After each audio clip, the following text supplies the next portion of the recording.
All right, students, we are working on document A of our um, DBQ about the primary reasons for the fall of Rome. So today you're going to be thinking about what made Rome fall apart, what the reasons are. So let's look for just a second. Here's our source, and it says the chart's compiled from various sources. But if we look at the title of the chart, it says Roman emperors from 235 to 285 CE. And you might remember that CE stands for Common Era, which is the same as AD. So it's going forward. Okay. Now, let's look at first, and it says Maximus. Now, Maximus was the emperor. It says that he reigned from 235 to 238 CE. And then he was assassinated. Now, this looks like it is 3 years. So that wasn't very long for an emperor to reign. And then he was assassinated, which means, of course, he's killed by somebody who didn't want him in power. Okay, so then we're going to look at Gordian 1 and 2. They were co-rulers, and it says that they reigned in 238. Well, that's only 1 year, and there was 2 of them. So let's look and see what was the cause of death. One of them was suicide. That apparently it was too stressful, so they killed themselves, and the other one was killed in battle. So these kind of violent ends here. Okay, then we have Balbinus and Papinius, and they also reigned just 1 year in 238, and both of them, again, were assassinated. I don't know about you, but I'm not sure that I would want to be an emperor of Rome during this time because it seems like they all keep getting killed. Okay, so let's look at Gordian III. He reigned from 238 to 244, so that means 244 minus 238, 14, well, borrow, this is going to be 3, this is going to be 14, 14 minus 8 is 6, so 3 minus 3 is 0. So that's 6 years right here. So that one was actually pretty long compared to what's going on. And then it says possible assassination. That means they don't know for sure. That's a little confusing, but still rather violent. Then we had one called Philip the Arab. He ruled from 244 to 249.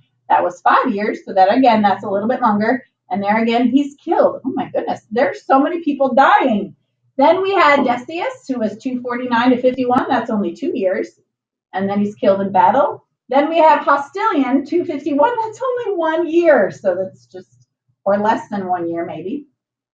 Okay, then we have Gallus, who reigns. Oh, wait a minute. Let's look at this one. Hostilian, he had possible plague. And if you know that what plague is, it's a sickness. Okay, and it's not something that's curable, so it's going to kill you. All right, so Gallus has 251 to 53. That was 2 years, and then he was assassinated. My goodness, it is not a good idea to be emperor at this time. Then we have Aemilianus, who was just 253, so that means 1 year or less than a year, and he died of assassination. Then you had Valerian and Gallienus, 253 to 60. So it looks like there's 2 of them, and this is 7 years. So that's not too bad, but one of them died as a slave of the Persians. That doesn't sound fun. And the other one was assassinated. So even for 7 years for 2 people, that's not very long.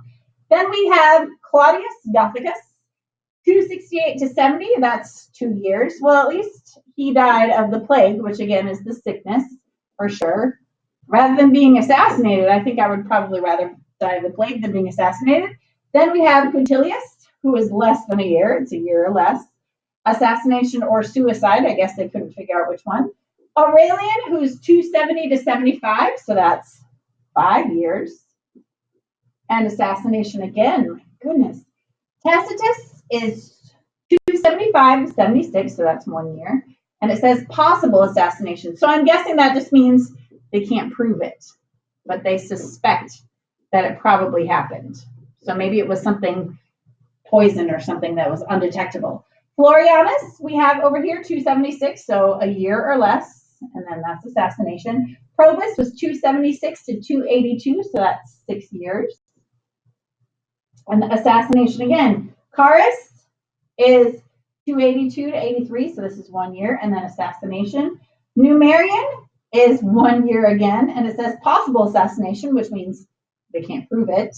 Okay, and then Carinus is 283 to 85, so that's 2 years, and they were killed in battle.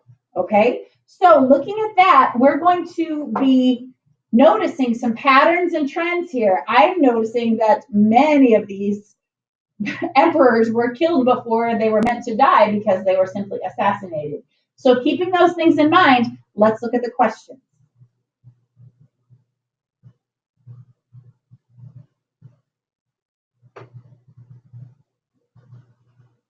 All right, so if we look at our document analysis right down here, the first question says, how many Roman emperors ruled during the 50-year period covered by this chart?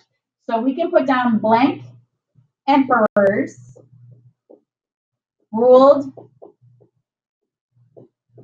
during these 50 years. Now, what you have to do is you have to simply count and see how many emperors ruled during that time. Now, it says how many died a natural death. So you're going to do a blank. You can say died. Now, when it says died a natural death, that means nobody else was involved in the killing. So if they were assassinated, that was definitely not a natural death. If they were killed in battle, that was definitely not a natural death. And it says, what was the most frequent cause of death of these men? Okay, I am guessing it's pretty easy to see even just by looking right here on this chart. I'm going to help you out here, and I'm just going to write in assassination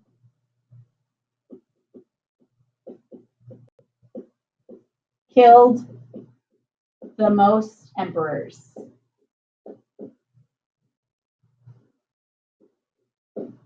Okay, so as you're writing that in there, please make sure you count up and see how many emperors ruled during those 50 years, how many died in natural death. And we have, of course, assassination that killed the most emperors.